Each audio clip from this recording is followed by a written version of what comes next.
Hello friends, welcome to Universe of Naruto X. If you love Naruto what if stories and anime explanations, don't forget to subscribe to the channel. Now let's begin today's story. Jedi Master Revan Namikaze looked at the smoldering controls of her ship. The damn thing blew up right as she was entering light speeded and her ship spun out of control. She didn't have a clue where she would end up if the ship didn't blow up before that. If she hadn't gotten a warning in the Force, she would have been sitting right at the controls and most likely dead. She allowed the ship's emergency systems to kick over before heading to the main hold where she accessed the systems from the controls there. Times like this I miss the Ainhawk. She thought, sighing of the ship that was nothing more than rust and ash. Why am I suddenly thinking of things 4,000 years ago? Revan sighed again. She hadn't aged a day in 4,000 years. Not even the masters knew that being a Solarian meant, she thought. And while she missed her home world, it had been destroyed long ago while she had still been a child. Checking the systems, she saw she was coming up on Coruscant.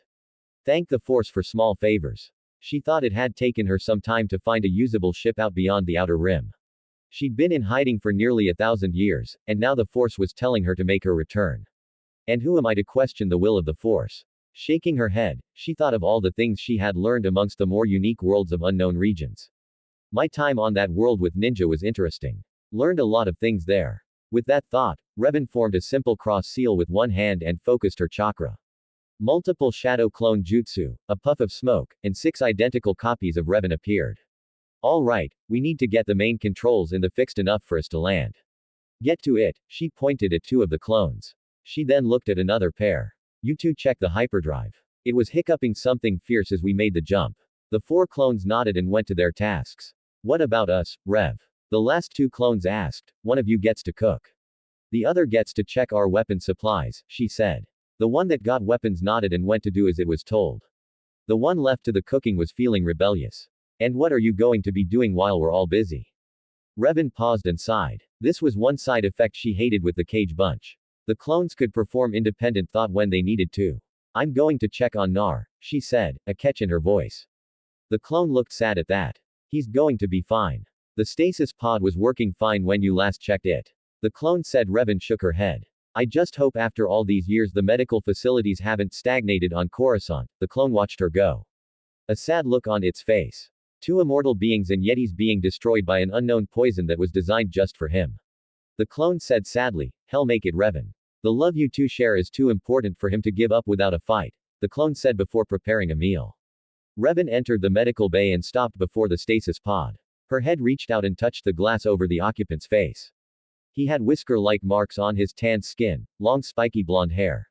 His blue eyes were closed as she studied him, like she had done millions of times since she first met him. Hey, lover, she said softly. We're coming up on Coruscant. I wish you were awake to see it. Revan stopped, her hand still resting on the glass. It's been a long year, love. I've missed you so much. Revan looked at her husband, her eyes taking in his features. I don't care what the new council has to say. I'll make sure you're better. We can head out. I can show you worlds and wonders of the galaxy. Revan reached out with the Force and felt him. Felt him fighting the poison in his system. A battle to live. She didn't touch him in the Force, for she knew he needed his full attention, even in stasis, to keep the poison back. I won't lose you, Naruto Namikaze. I can't lose you, she said the last part softly. You have been my light, my life, my sanity, she thought, looking at the pod's occupant. Hey, boss lady, she turned to see a shadow clone standing there covered in soot and sporting a grin. We rigged the console. Best thing would be to scrap this ship after we land. We can't do anything more with it.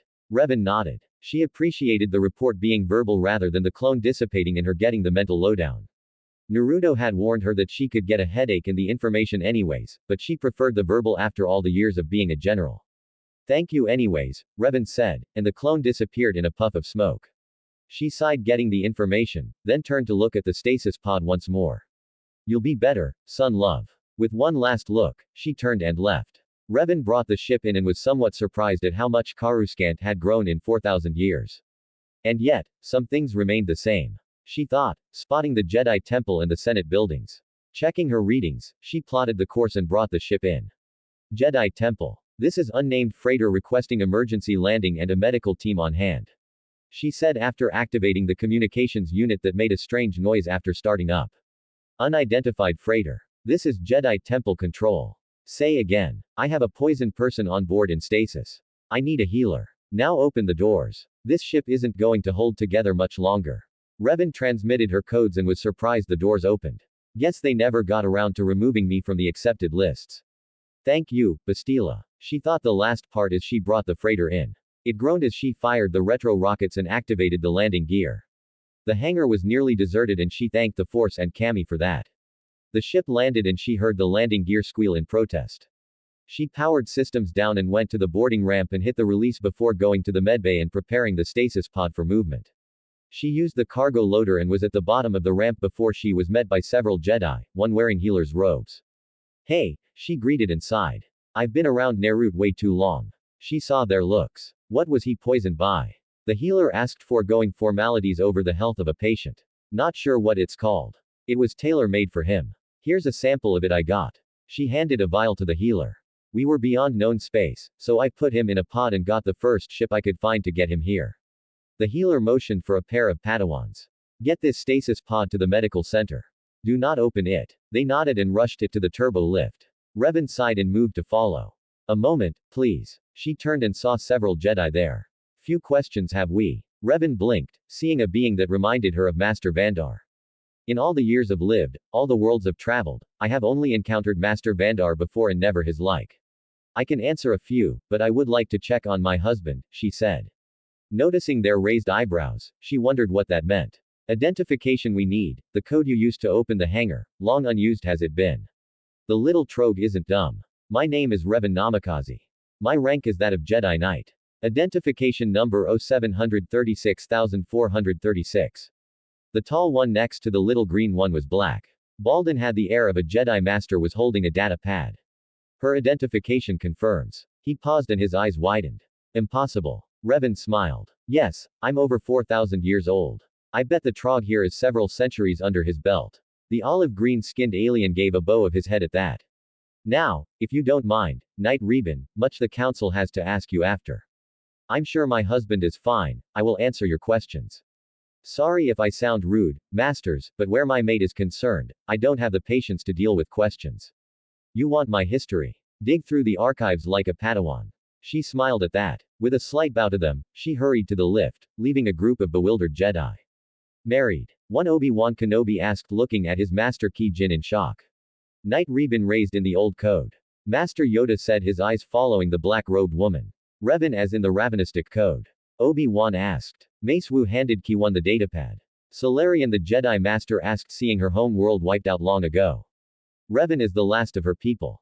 Yoda said, a hint of sadness in his voice. How long can they live? Obi-Wan asked, confused. Unless killed, they are immortal. Yoda said. Sith Lord Exarchon tried to end their world during his time.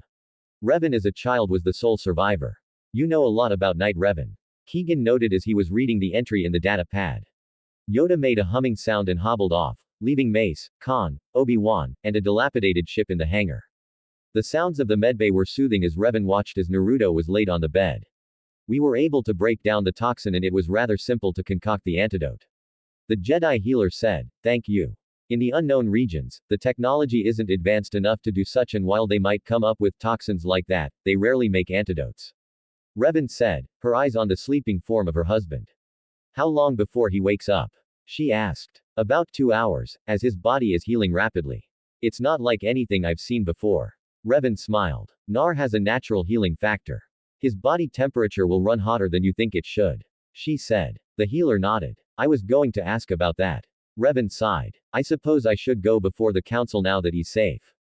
If he wakes up while I'm gone, get him to eat. She smiled. And make sure you have enough.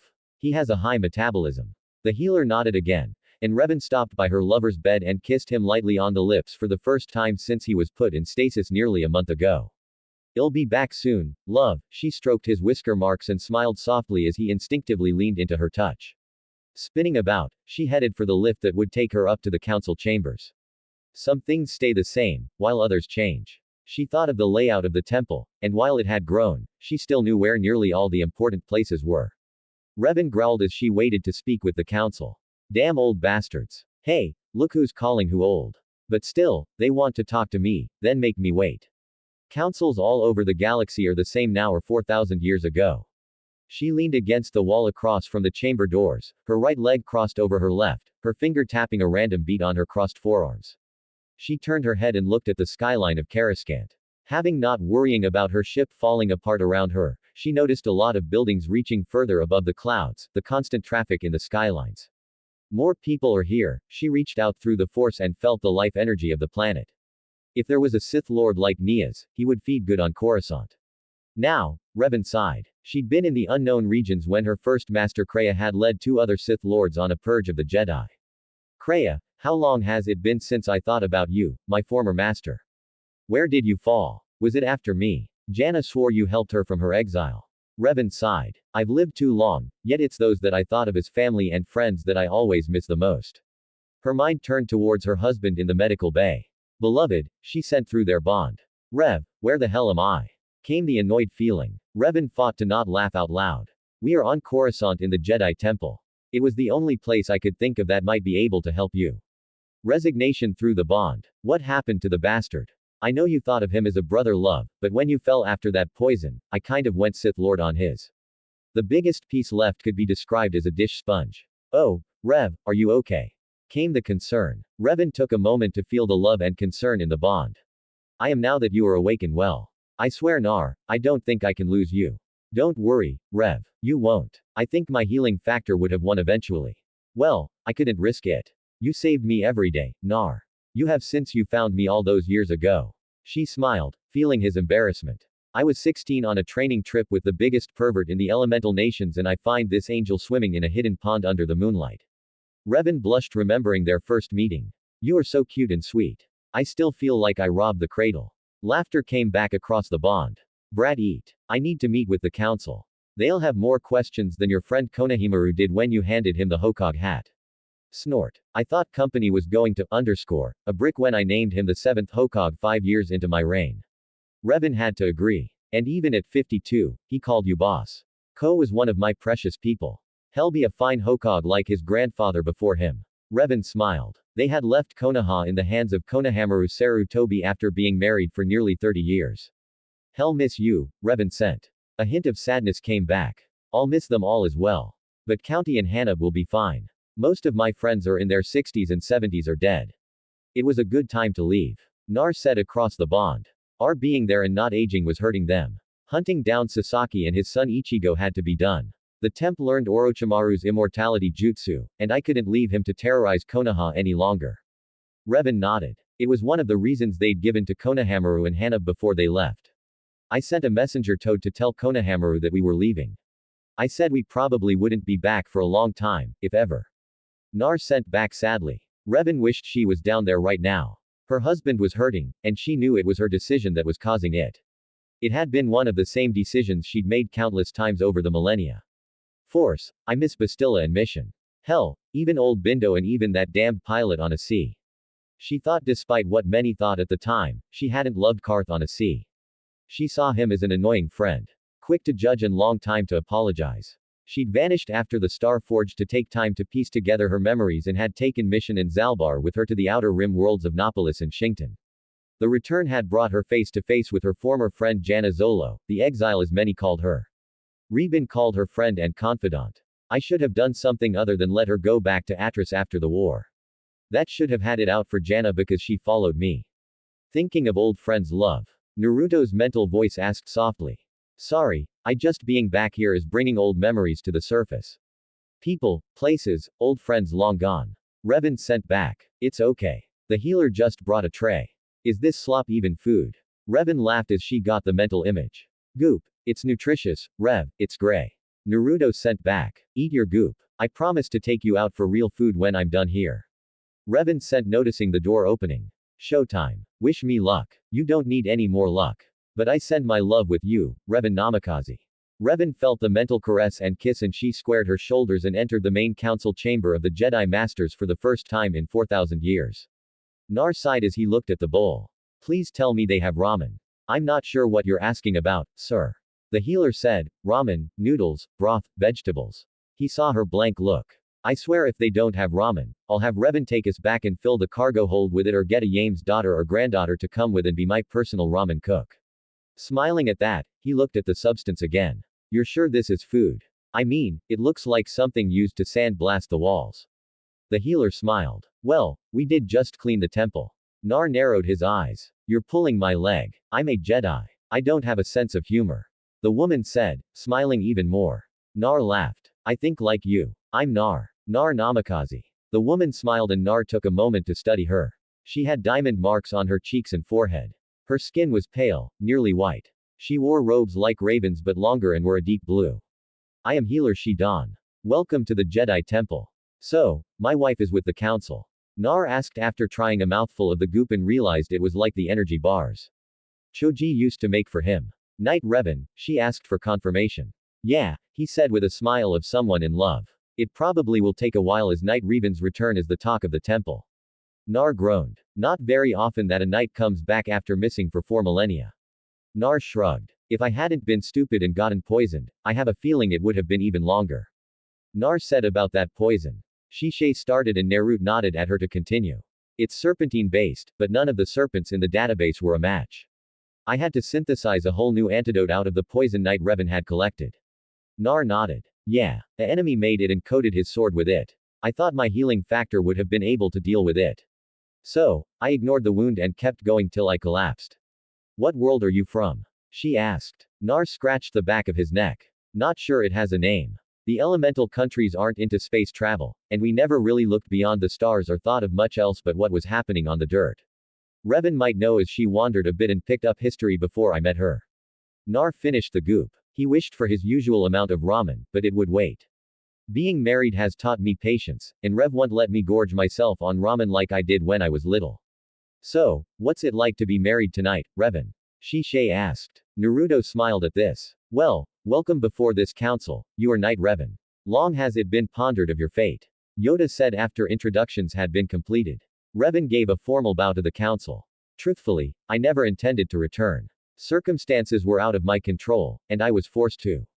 Yoda made a humming sound, and she narrowed her eyes. She'd seen the same look on Master Vrook's face, and she knew he was already thinking 6 moves ahead. Your husband is well, he finally asked. And shock filled the chamber as that bit of news hit the council members who hadn't witnessed her arrival to the temple. He's awake, hungry, and eager to explore new places. And I almost pity anyone who aggravates him. I don't think Jedi have ever been pranked before. Revan finished her thought. She could see the concentration and frowns on several faces. If you're trying to scan my surface thoughts, that won't work, she said, startling them. Over the millennia, I have constructed mental shields that not even masters of the mind arts can get in. Boy, was Ino pissed when her family's techniques failed. Revan thought fondly of the blonde ninja that had been a friend of her husband's. What are your intentions now, Knight Revan? A female master asked. Revan looked at the dark-skinned woman and paused. Truthfully, I need to see the status of my vault. Either get the ship no scratch that get a new ship and have that one scrapped. Then I was thinking of showing Nar around my old stomping grounds. See how galactic history has fared in 4,000 years. Have a few laughs. She saw one scowl on the Serene Master's face. I do know the Jedi of your time were forbidden such attachments. Revan snorted. Coming from you. How many wives and children do you have, Master? Mundi was it. She watched him shift in his seat. For those that don't know me or my history, let me sum up a few things for all of you. I am a knight of the old code. The code that was instated that you all follow was said after exertion. I couldn't follow the code that most were trying their best to shove down every Padawan's throat back in those days. I used my emotions, instincts, and when the council wiped my memories, they still couldn't wipe out the core of who and what I was. A Sith Lord. Mace Wu spoke up and several masters looked panicked. Revan laughed. I was labeled a Sith Lord, but I wasn't really. She looked at Yoda. I believe you need to open Master Vandar's personal holocron. It will answer many questions that happened in those days and why he made sure I was made a Jedi a second time despite some wanting to kill me. She looked around the gathered masters. Weak has this council become. I sense darkness in the Senate. Now hold on. A master stood up. You have no right to speak. Silence, Yoda said, cutting off the Corellian. Knight Revan, much she has seen. Foolish it is to ignore her warnings. Trust she has of mine. No question. Yoda's eyes scanned the masters. Many of them shocked. Rank of master she was given by council after Battle of Terrace. Confirm it now. He asked looking at Revan whose eyes widened. Oh hell no, Revan said, shaking her head. I am not master material. I hate meetings. And if you ask Naruto, I can't even keep the summons listening to me. That last phrase quirked many eyebrows. Rank of master has been awarded you. Revan, why do you run from it? Yoda asked. Because little Trog, I hate responsibility. Revan yelled the last bit out. I was in charge during the Mandalorian Wars as a knight, and I hated it. I hated making decisions that could and did cost lives of soldiers under my command. Despite what history said, I never wanted to go through with Rook's and Vandar's plan to root out traitors to the Republic. I never wanted to find the Star Forge, and I sure as hell didn't want to lead my best friend to the dark side and get blown up with my memories sealed away. Revan was clenching her fists at her side. I didn't want to journey around the thrice damn ignorant and stuck-up galaxy, unlocking my memories and being nearly killed by a friend along the way. I didn't want to face my best friend who I considered my brother and kill him. Revan glared at Yoda. I left the Republic 4,000 years ago to get away from this. Don't, Revan. Yoda said, his voice soft. Deny who and what you are will not help you. You have a deep need to help others. Revan sighed. Damn manipulating old people. She thought remembering Sununade saying the same damn thing to her when she'd come to Konoha with Naruto and the slug Sonin and 5th Hokage manipulated her into becoming a nin of the Hidden Leaf. I really hate your species, Trog. Yoda gave her a satisfied grin. Protest too much you do. Vandar spoke highly of you as did the Exile Knight and later Master Shah and others in their holocrons. Sappy bastards, Revan muttered. But she was touched her friends thought of her even when she ran away to heal her heart, body, and soul. Masters, they turned towards the door to see healer Shishi stepping in, a nervous look on her face. Yes, Revan groaned. He slipped out, didn't he? She nodded. I just went to check on supplies, and when I returned, he was gone. Revan laughed. Nar hates hospitals of any kind. Always has. She took a deep breath and then pulled a very battered-looking holocron from the inside of her robes. My holocron, I do want it back. Trog, she said, giving Yoda a look as the Force touched it and levitated it over to the clawed hand of Yoda, who nodded. Revan looked at Shishi. I think I know where he is. How? Mace Wu asked. Naruto and I are bonded on many levels. That and I know my husband very well.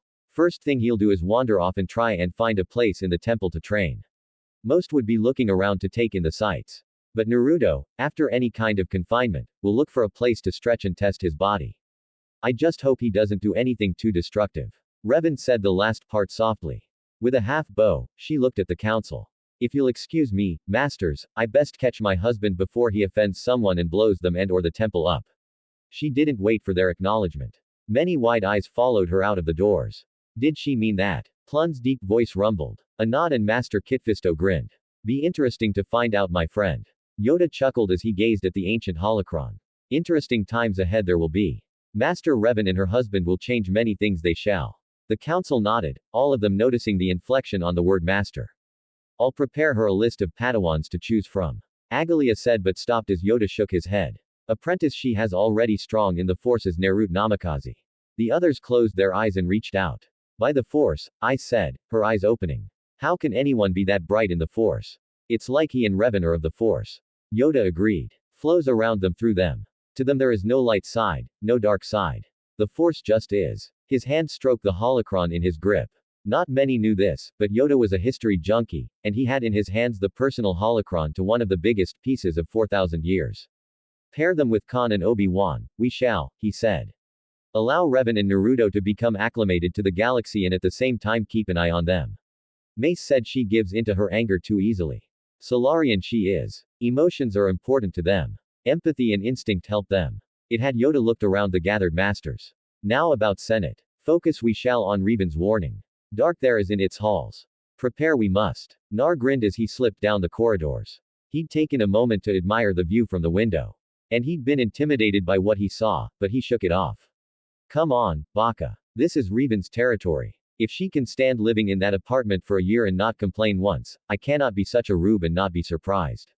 I mean, she showed me her ship, so I shouldn't be surprised by what I see. Nar looked out over Coruscant. He was tempted to leave the temple to explore, but he would wait for Revan. I could find trouble that is beyond me. That and even though Revan taught me a couple languages, I don't want to insult someone too badly without meaning it. He smiled as he used Chakra to run up a wall and hang from a ceiling.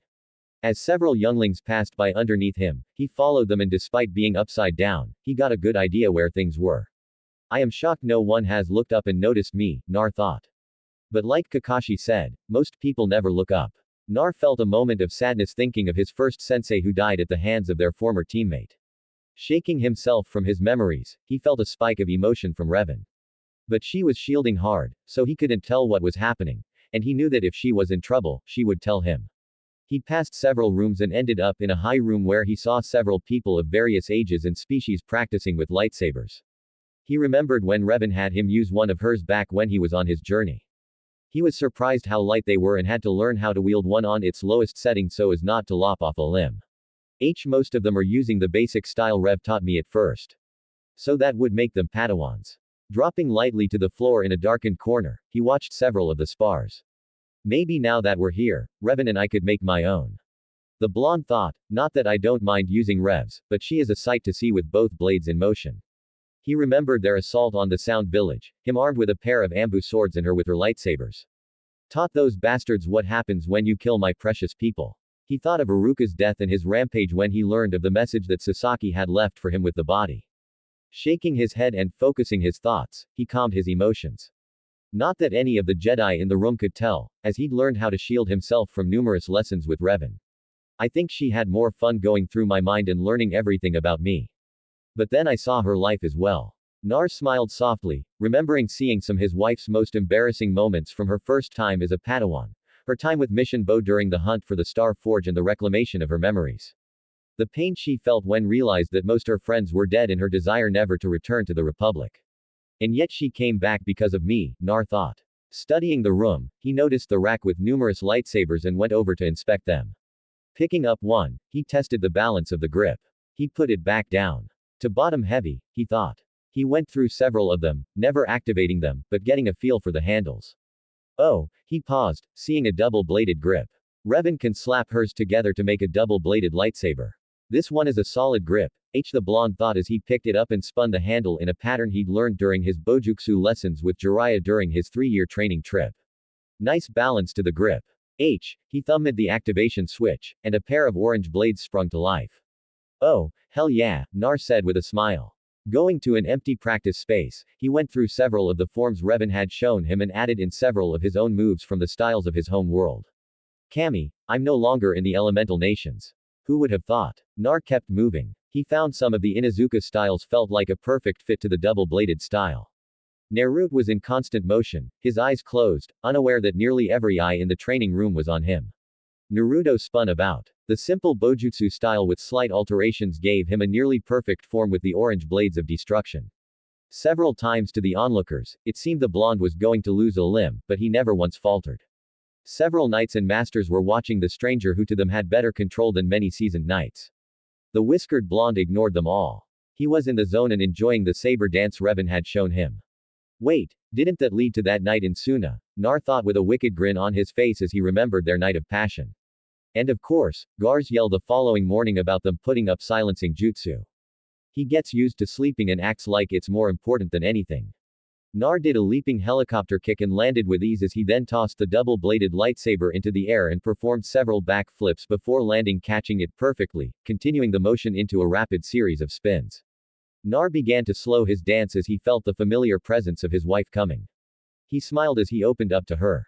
Done with the meeting, dear. You snuck out of the medical center again, love. You promised me you wouldn't do that kind of stuff anymore. You swore on ramen. The mental yell from his wife froze him mid-motion. Now, Rev, love, I was perfectly fine. We agreed. If I was fine, I didn't have to sit and wait. He felt her enter the room and opened his eyes, seeing her march past the gathered crowd. Don't you try and use your logic with Naruto Umaki Namikaze, Roken Hokage or not, I will whip you from here to Konoha. Nar deactivated the blade. He tried to think of a way out of sleeping on the couch. Revan, however, looked around and then smirked as she turned back to him. Well, since you're up and about, let's spar now that you have a lightsaber. When we're done, we'll work on making your own. Nar nodded and moved back to the center of the mat. Revan was shielded, and he sighed, knowing he was going to get his kicked. Wonder where I can get milk chocolate here. He wondered as she drew her 2 lightsabers, and they activated with a dual snap hiss. The purple and red blades humming as she took up her stance. Nar reactivated the double-bladed orange lightsaber and smiled, seeing his wife's quirked eyebrow. No, she said, and he pouted. But it's a good color. He said, it's orange. We talked about this, she said as he took up his own stance. Revan could feel some of the council entering the chamber, and she saw the pair of Master and Padawan from when she arrived. Ready, love, Revan sent. Yeah, full out. Naruto's voice came back to her as they circled. Yeah, let's show them how to do this. Revan's mental voice barely finished when she lunged. Obi-Wan Kenobi's eyes widened as he watched the pair. He'd watched the blonde when he began going through his forms. He'd never seen anyone in the temple chose the double-bladed lightsaber. He had to admit the unknown knight was something to see. When the woman from earlier arrived and spoke, Obi-Wan knew that they were speaking like master and apprentice. But didn't she say he was her husband? When they arrived, Obi-Wan was confused. Kian was next to his apprentice and could feel the confusion and knew the younger man had many questions. He found his eyes watching the pair as the lightsabers clashed. He had to admit, the blonde was very good, and Revan was truly a master of the saber arts. Up a notch, the blonde asked. And Keegan watched as she nodded, using the force to try and shove the blonde back. But he had leapt high into the air, spinning about into everyone's shock, was standing on the ceiling. Come on up, Reverend, he said, making a motion. And the gathered masters, knights, and Padawans watched as Revan performed the same force leap, and spun about, stood on the ceiling, continuing their duel. Impossible. Master Took said, watching them. Everyone leapt back when Revan lost her purple lightsaber when the blonde did a series of spins. Everyone leapt back as the blade fell, but relaxed as it deactivated long before it got to head level. They watched as they added kicks and several fighting styles. The blonde lost his footing when Revan delivered a wicked headbutt that knocked him from the ceiling. He fell and flipped, landing in a crouch, the double blade deactivated. So that's how it's going to be. He growled and Revan nodded, and to the shock of everyone stuck her tongue out and blew a raspberry at him before leaping straight at him, coming towards him like an avenging angel, her red-bladed lightsaber leading the way. The blonde waited for the last moment, and the double blade snapped to life as he spun, using his momentum to knock her around. Revan flipped and landed, her blade before her. They met one another in the middle of the mat once more. And after a flurry of moves, Revan with a flip kick knocked the lightsaber from the blonde's hands. She used the force to send it flying. To the shock of the crowd, she wasn't done as she swung her blade at the blonde's head, but he ducked and did a backflip away. He stopped and smiled. Oh, it's on now. Believe it, he said, and the gathered Jedi watched as he put his hands in a strange cross position, rubbing her eyes and saw the fox-like grin on her husband's face. Ah, hell, mass shadow clone jutsu. The blonde roared and the mad soon showed a dozen clones. Hey, Revchan, they said in unison. Revan watched as one of the clones handed Naruto her lost saber. Get her. Nar yelled. Revan knew she was going to have to work hard for this one. Around the mad sputters of shock and surprise as the blonde performed something they had never seen. Master Tuck spoke up. Sith technique. Get the younglings away from here. Stay. They will. Yoda said, countering the history. Master Yoda. That is not a Sith technique. Yoda said, his own gaze watching as Revan called on the force to fight off the horde of blondes. Much can be learned from Naruto Namikaze. It seems. Revan was in constant motion, slicing through the clones that were going up rapidly until she met resistance in the form of her own purple lightsaber. Hey wife, Naruto said with a grin. Miss me hardly, she said, and once more they were in motion. Right, left, center, overhand, underhand, diagonal. The gathered Jedi were surprised. None could remember the last time they'd seen such a duel. Obi-Wan looked at his master. Are they trying to kill one another? No, they are so attuned to the Force, they know what the other is doing. Qui-Gon Jinn said, but even so, some of those blows are too close. A moment's hesitation, and one of them will die. Revan smiled and did something that Naruto wasn't prepared for. She got under his guard, and grabbing the front of his shirt pulled him into a deep kiss. The purple lightsaber deactivated as his hands went to her hips. Khan raised an eyebrow and chuckled while Obi-Wan went beet red. Most unorthodox way to win. His master chuckled. Many in the room were uncomfortable with the display. Master Yoda's chuckle could be heard, as could Obi-Wan's. Don't they need to breath? Revan finally let her husband go and smiled, seeing the dazed look in his eyes. I win, she said, using the force to retrieve her saber and clip them both to her belt. She turned and saw that many of the masters were now ushering Padawans and younglings from the room. Almost reminds me of the time Iruka asked us to demonstrate a duel, and Naruto did that to me. I don't recall ever seeing Iruka ever turn that shade before, but some of knights and masters here look like they could put him to shame. Seeing Yoda and Mace Wu, she smiled and gave a slight bow. Well played, Master Revan, Yoda said. Yeah, well, it's not something you can learn in the temple. She said with a grin and saw her husband coming out of his daze. She felt the laughter and saw the pair from before. Hello. The older of the pair gave a slight bow. Qui-Gon Jinn and my Padawan Obi-Wan Kenobi. Most impressive display between you and your Padawan. Revan Namikaze. And he's my husband, not my Padawan. So, he's a knight then? Obi-Wan asked. His curiosity was screaming at him to find out all he could of the pair. No, Naruto's never been trained in the Jedi arts. But from his world, he is an accomplished ninja and a former leader amongst his people. Not trained. But Obi-Wan looked as Naruto was putting the borrowed lightsaber away, a grin on his face. Revan laughed. On his world, they have many skills and abilities that make what we do with the Force seem tame. They can control and manipulate the elements.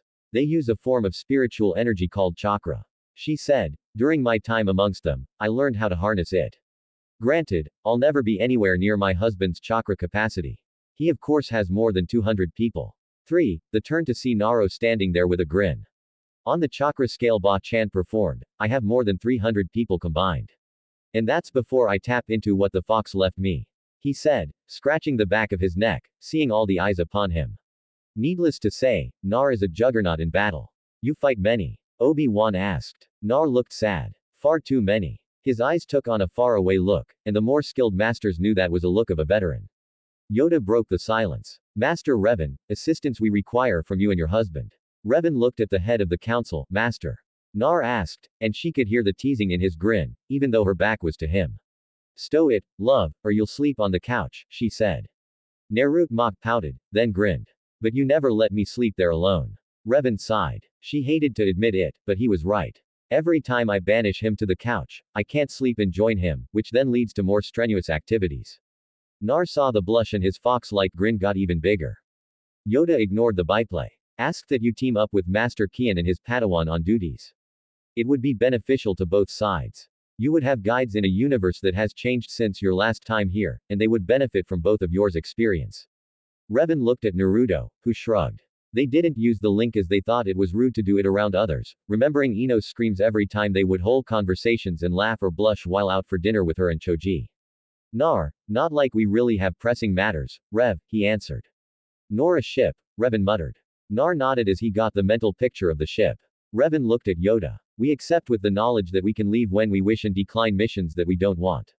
Yoda nodded his head. Naruto was looking at him. Who's the frog? Revan laughed while the rest of the council looked shocked at his question. He turned his head trying to hide his own smirk. Obi-Wan looked scandalized that someone would insult Master Yoda about it. Even more, Master Yoda chuckled. Much to learn, young Namikaze. Yes, much to learn. Yoda said once everyone had gathered themselves, his eyes on Revan, who still smirked. Learn. He shot a look at Revan. Some of the things I taught you before we left Konoha. Nar nodded. Actually, a lot of the things Revan taught me or tried to teach me I can't use. Meditation, sure, but I don't have her connection to the Force. The others looked surprised. Nar is sensitive due to certain things that have happened to him long ago. As you can see, he is able to wield a lightsaber. But what of the standing on the ceiling or those duplicates? Obi-Wan asked his speed. Revan smiled. Those are part of his abilities. Taijutsu, Enjutsu, Gaijutsu are just some of the disciplines from his world. She looked at Nar then at the masters. I think it's best if we give them a demonstration of your skills, sweetie.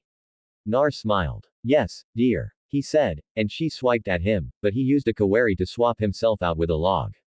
What? How? Obi-Wan, the most outspoken of the group, was shocked. They heard laughing and looked around. Revan pointed up and Naruto was on the ceiling once more.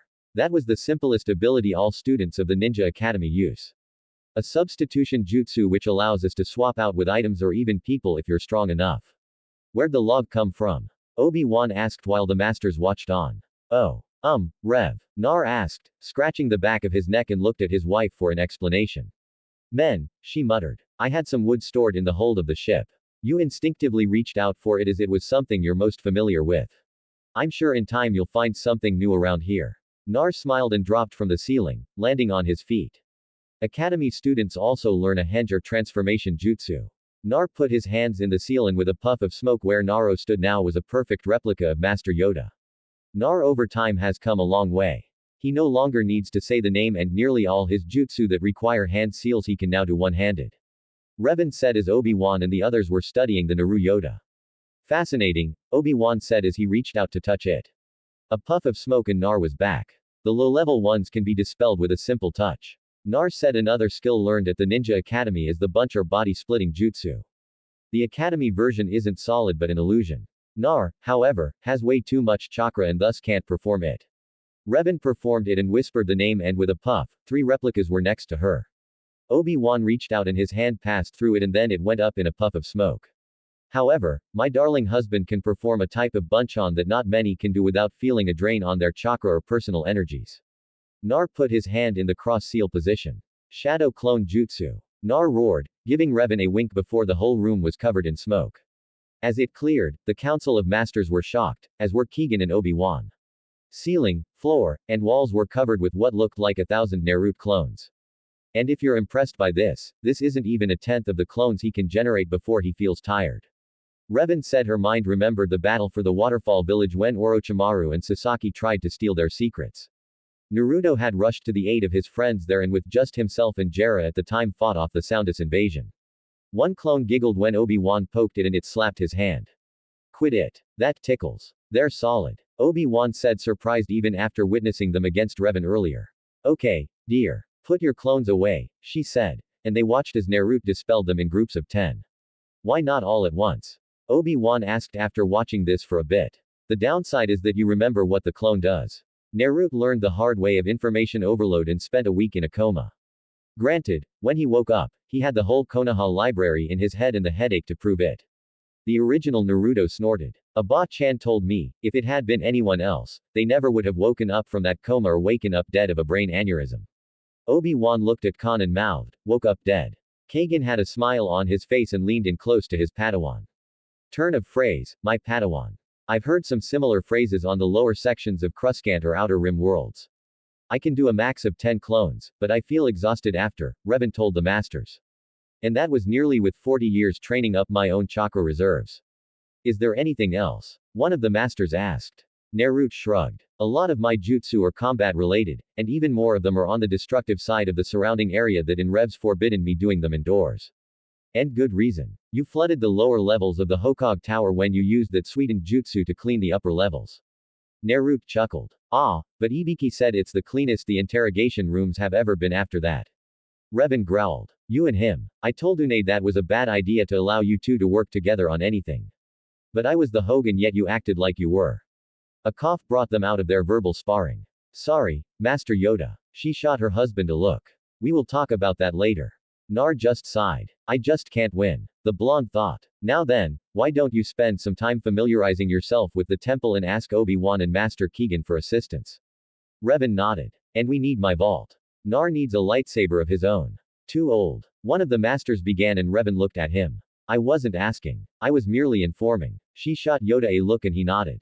Welcome to the use of a workroom and the archives you both are. Yoda got the others to leave and Naruto was standing, his fingers laced behind his head.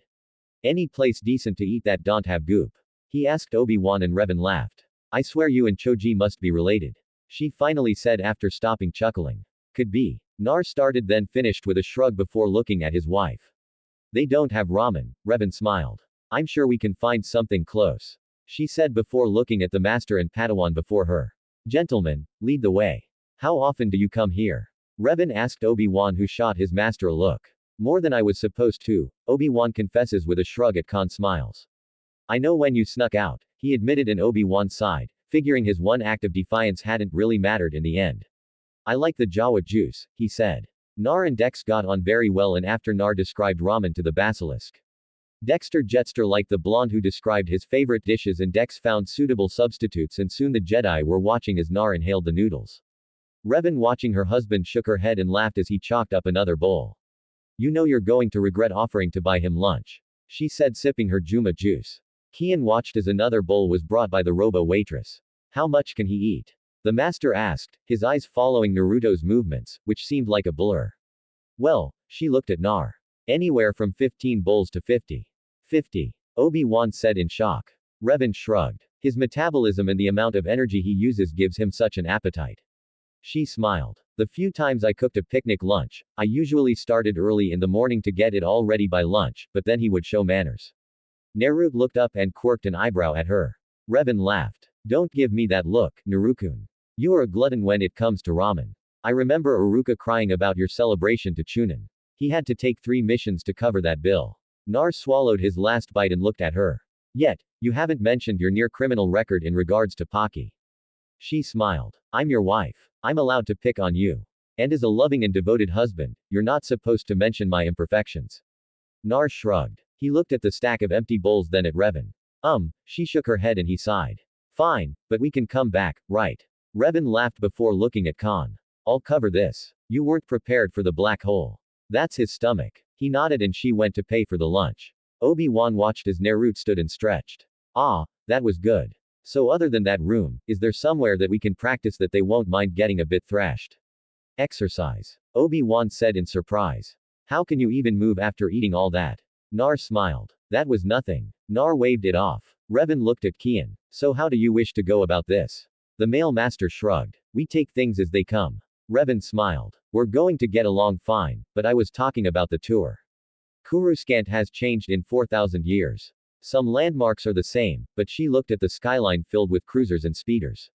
Come, I think we'll start with the need to know places and work on down from there. He said, and turned and stopped seeing his Padawan in a headlock and Naruto running his knuckles over his skull. Say it, Nar. Revan yelled. And the blonde stopped in mid-nagi. But Rev, he insulted ramen. And then, I did not. I just said eating all those noodles can't be healthy. Obi-Wan protested. See, Revan sighed. My husband is such a manchild at times. She muttered and with the force separated Naruto from Obi-Wan. Sorry, gentlemen. He gets energetic after eating so much and sleeping. And sigh, all right, he's a stamina freak, but that's one of his good qualities. Revan smiled as her man hung in the air, scratching the back of his head. You going to put me down nicely or will I need to bring up certain issues? The blonde asked and Revan scowled. You puke on me and I swear I'll use your guts to paint the temple. Nar laughed as she finally released him. The two Jedi and the patrons watching the strange pair. Nar looked at Dexter. I'll be back for more. That was awesome food. Dex smiled. Always welcome. You'll be lad. Any friend of Obi-Wan's the said Padawan lowered his head. Dex. The Basilisk waved him off. You saved my hide. Besides, they're good people. Keep close to them, he said, patting the Padawan on the shoulder and giving Kagan a nod. Is that natural? Obi-Wan asked as they saw Nar atop a building. Back on his world, Nar would find the highest point and watch the sunset. He's confused and worried. Revan said they had wandered the city, and Revan would point out some things that were similar. She saw species and there were times she missed old friends she knew were long gone.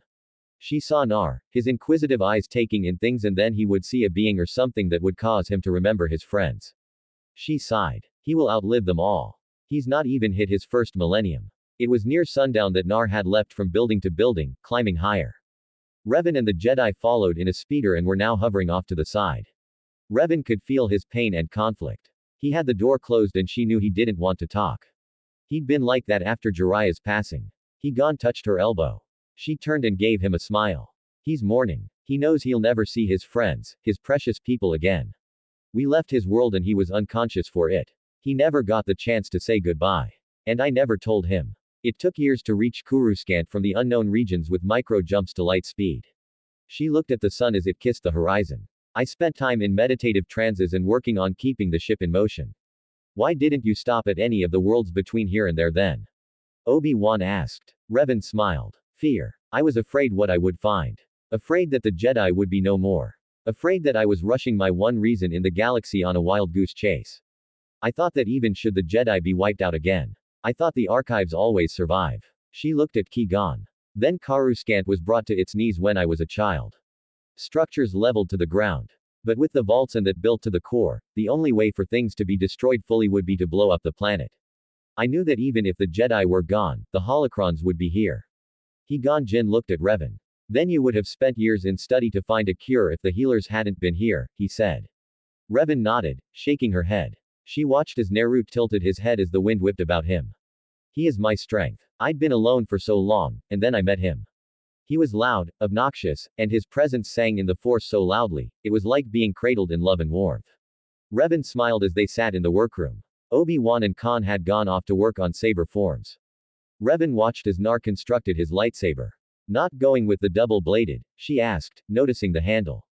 Naruto shook his head. I kind of like having a free hand for jutsu, he said as he connected wires. You picked out your lens and crystals, Revan asked, staying by the wall. Yeah, Obi-Wan was surprised when I pulled out that pearl, Naruto said. He was biting his lip as he worked slowly putting the inside components together. Revan refused to let him use any pre-assembled parts of any kind. I got that pearl 4,000 years ago when I helped kill a crate dragon on Tatooine. I never felt right using it. Nar thought about using necklace, but he couldn't part with it, the comfortable weight around his neck. I'm surprised you didn't use that orange crystal. Revan teased. HN was Naruto's response as he finished the controls and slipped it into the cylinder before grabbing a lens, an emitter, a smaller stone that Revan said was the power source. Trust me, you won't have the problem of it running out of power or shorting out at a bad time. She said the slender green stone reminded Naruto of the one around his neck. They are Solarian shards, Revan admitted. My people would use them to power everything from vehicles to droids to small appliances. Nar turned to his wife. You okay? He asked. She nodded. You know, but as long as I have you, I'll get better every day. He said and stood and pulled her into a hug. Revan melted against him. I should be used to it by now. She whispered into his shoulder as he stroked her hair. As long as we live, those we knew and loved will always be remembered. Mourn, but don't drown in it. He continued to hug her. It hits me at the damnedest times. Revan said. Nar said nothing. He did what he always did when his wife got like this. He held her and supported her. She rarely talked about her home world like he avoided his early years before he became a ninja. Are you avoiding finishing your lightsaber, love? Revan asked after nearly 10 minutes of being held in the arms of the man she loved. Nar chuckled. I just remember your stories of a badly built saber blowing up in the owner's face. Revan pulled back and her left hand stroked his cheek. You never screw up. Smiles well on things that are important anyways. Naruto mock scowled. Gee, thanks. She kissed his chin. Go and finish it. Then well go to bed. But I'm not tired. Nar complained. Who said it was to sleep? Revan said, slipping from her lover's arms and fading into the shadows. Now back to work. Nar sighed. She always does that to me. Winds me up and slips away. Her laughter from the shadows told Nar what he already knew, that his wife did it on purpose. Of course, the love-making afterwards is beyond description. Blonde thought as he sat back down at the bench, the grin never leaving his face, his fingers slipping components together as if he'd built the lightsaber 100 times. From her shadowed view, Revan smiled. Force-sensitive beyond measure. His senses are better than anyone's, and he might not have many force powers, but the ones he uses without thinking put masters to shame. She watched with a grin on her own face that matched her husband's. Better have water nearby. Last time we were both dehydrated. Naruto smiled as he entered the training dojo that morning. Many noticed the Ertoer grin on his face, but he wasn't looking at them. In his hand was his newly constructed lightsaber. It wasn't the completion of the weapon that had the smile on his face. While it was a happy moment, it wasn't the cause of the smile. He'd spent the night making love to his wife, and the fact she was having issues rising from their bed was. I did good. Naruto thought with a grin after kissing her awake and leaving her to curse him for her inability to stand. Walking yet love, he sent through the bond. The snarl had him laughing outright. He stopped seeing Obi-Wan sitting meditating. Hey, Nar said, dropping down into his own lotus position, hands on knees. Obi-Wan looked at him. Good morning. You're happy. Nar smiled even more. Had a good night. Obi-Wan noticed the lightsaber on the mat between them. You finished it already? He asked in surprise. Yeah, Rev's a taskmistress when it comes to things like this. But you were building it from scratch with no pre-manufactured parts. Obi-Wan said in surprise, have you activated it once? I was going to come here and test it out, but she turns on smoothly. She? Obi-Wan asked, quirking an eyebrow. Nar laughed. Bad habit from my world. Weapons were given names or even personal identifying marks. Obi-Wan looked at Naruto, seeing the question, nodded and watched as the brunette picked up the hilt and looked it over. What are these runes? Obi-Wan asked, noticing the marks around the grip. This one running down the side says the will of fire. It's a phrase someone precious to me believed in. Naruto said, his mind flashing to Sir Byojian, his first precious person. He was the leader of my village and the first person to ever care about me. Obi-Wan felt the flash of pain. I'm sorry, Nar waved off the apology. Nothing to be sorry for. He lived a long life and he died protecting the village like the Hokage he was. What's this one? Nar looked at the next set of lines and smiled. My personal nindo. Never give up. It was something I told myself giving up. Obi-Wan was amazed at the attention that had been put into the weapon in his hands. And this one, Naruto blushed. That one is personal, and I won't translate it. Looks like Rev added something as well. The blonde thought, seeing the runes to my beloved, the force binds us forever. Rev. Obi-Wan looked at the strange seal at the bottom of the lightsaber. What's this? Ah, a seal to prevent it from being damaged. Really? That's not possible, is it? Obi-Wan asked. Nar nodded. Use yours and see. I couldn't if I damaged it. Then it's back to the drawing board. Nar said, motioning for him to go ahead and do it. Obi-Wan stood and picked up his own lightsaber that was next to him. It activated with a snap hiss and the blue blade hummed. Go ahead, Ben. Nar said and Obi-Wan paused. What? What do you mean what? Nar asked. You called me Ben. The Padawan said. Hey. Nar scratched the back of his neck. Nickname. The Padawan sighed and lightly touched the hilt on the floor with his blue blade. He raised an eyebrow when nothing happened. He put more pressure and still nothing. He deactivated his own and knelt, touching the lightsaber hilt on the floor. It's still cool, he said in surprise. Cool, it worked, Nar said as he picked it up. He stood and smiled, thumbing the activation switch. The pearl-white blade sprang to life with the snap hiss, and Naruto smiled as the blade humped. He stepped away from Obi-Wan and gave it several practice swings and then deactivated it. What happened next? Surprised Obi-Wan as the hilt vanished with a slight poof. Did it explode? Are you okay? The Padawan asked, rushing to his friend's side. Nar grinned. I'm fine, Ben. I put a storage seal on my wristband. Nar showed him the piece of cloth with a seal on it. This way it can't be taken away. I plan to add the seal to my others on my arm later, but I wanted to make sure everything else was working fine first. You can store things on you like that? Obi-Wan asked in surprise. Nar smiled as a poof later. He was holding 3 kana in his hand. Oh yeah, I learned how to do this on my training trip with Arosanin. He taught my dad and then me. Obi-Wan didn't understand all of it, but Naruto was proud of his accomplishments. I can make you one if you want. Nar offered and Obi-Wan looked at him in surprise. But don't I need blast? What did you and Master Revan call it? Chakram. Chakra, and everyone has chakra. Even a friend of mine had it. He just couldn't use it for anything as his chakra paths were damaged. But he could still do ceiling scrolls, tree climb, and leaps. Nar missed Lee. The taijutsu master had been Naruto's friend when younger and his personal bodyguard when he became Hokage. Lee had passed on in his sleep after contacting a strange disease that destroyed his muscles and finally stopped his heart. Lee had a good life and his son Gon showed he was just like his mother and father. Besides Ben, once I place the seal tattoo, you won't need to worry about it as it will tie into your system. Okay. Why the nickname and why Ben? Obi-Wan asked. A laughter had both turned. Nar smiled, seeing Revan standing there, her hair down, a brush in her hand. Morning love, he said, kissing her cheek. What do you need? My hair. You remember the deal, she said, and Nar nodded as he walked her to the seats.